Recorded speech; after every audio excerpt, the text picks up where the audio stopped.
पहले अगर घोड़ी को, अगर बच्ची को लेना है, घोड़ी को अगर आप लंजिंग पे लेना है लगाम डाल के, तो इस हिसाब से गेड़ा निकालना चाहिए कि जानवर को पता रहे, और धीरे धीरे उसको 2 4 5 राउंड लगाम के ऊपर इसी हिसाब से राउंड लगाते रहो, ताकि उसको घूमने का पता लग जाए।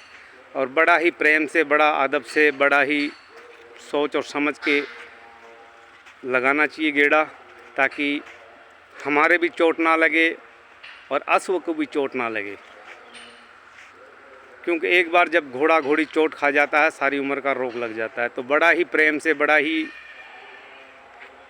अपने दिमाग और अनुभव से ये चीज़ को करना चाहिए, ताकि हर व्यक्ति, हर इंसान को मैं ये कहूँगा कि अगर लंजिंग देनी है नए जानवर को या बच्चे को देनी है लंजिंग, तो पहले बच्चे को आप गले के अंदर पटा डाल के, पटे में रस्सा डाल लो और धीरे धीरे उसको लंजिंग देते रहो। अगर मोहरा आप डाल रखा है, तलियारा डाल रखा है, तो आप उसके ऊपर बांध के और उसको लंजिंग दे सकते हो।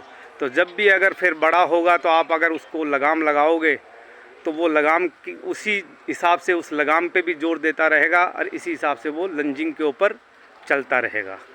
तो गोल धारा कम से कम नहीं तो 25 फुट का रस्सा होना चाहिए, 20-25 फुट का रस्सा ज़रूर होना चाहिए उसके अंदर। लंबा गेड़ा, जितना लंबा राउंड होगा उतना ही बेहतरीन होता है।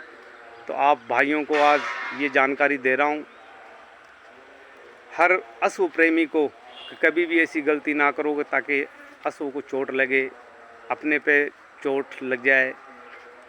तो कोई ऐसी ना, एकदम प्रेम से, प्यार से, जितना प्रेम दे सकोगे उतना ही अच्छा काम करेगा जानवर, उतना अच्छा ही गेड़ा देगी। डराने के टाइम पे डराया भी जाता है और सोटी दिखाने के टाइम पे सोटी भी दिखाई जाती है। तो उस हिसाब से डरा धमका के अश्व को आप अच्छी तरह से उसको चक्कर पे ले सकते हो। चक्कर पे लेने के बाद में लंजिंग जब हो जाती है तो अश्व एकदम शांत हो जाता है और लगाम पे जोर देने से घोड़ा एकदम सही रहता है। और जब घोड़ा लगाम पे जोर देने लग जाए और पूरी लगाम को समझने लग जाए, तो यूँ मान लो कि वो बाघ का सच्चा हो जाता है। और बाघ का सच्चा होना ज़रूरी है घोड़े को। तो आप भाइयों को जानकारी दे रहा हूँ कि बाघ का सच्चा किस हिसाब से होता है, कि दोनों बाघों से, दोनों तरफ घोड़ों को अगर गेड़ा देना चाहिए, एक बाघ से नहीं देना चाहिए। दोनों बाघों से घोड़ों को अगर आप घुमा रहे हो, गेड़ा दे रहे हो, तो उस पर हमेशा वो बाघ का सच्चा हो जाता है। जिधर मोड़ना चाहोगे उधर मुड़ेगा, बाघों से कोई प्रॉब्लम नहीं होगी। तो इस हिसाब से आप भाइयों को जानकारी दे रहे हैं। अब इस बाघ के ऊपर ले ली है तो इसी हिसाब से देना चाहिए, ताकि बाघ और राग होती है घोड़े के सवार की, और बाघ होती है जानवर का मुंह।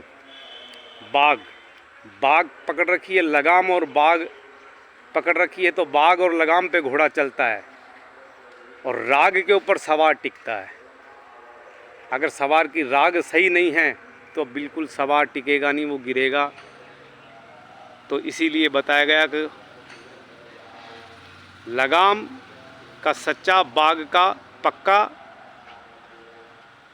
ये होना ज़रूरी है। और सवार को राग का पक्का और बाघ का पक्का होना चाहिए। तो ये चीज़ें बिल्कुल होनी चाहिए। तो सभी भाइयों को मैं और अच्छी से अच्छी जानकारी और अच्छी से अच्छी वीडियो बनाता रहूँगा। बिल्कुल लाइक और सब्सक्राइबर कीजिए ताकि हर भाइयों को जानकारी दूँ। तो शुक्रिया मेरे भाई लोगों आप सभी का।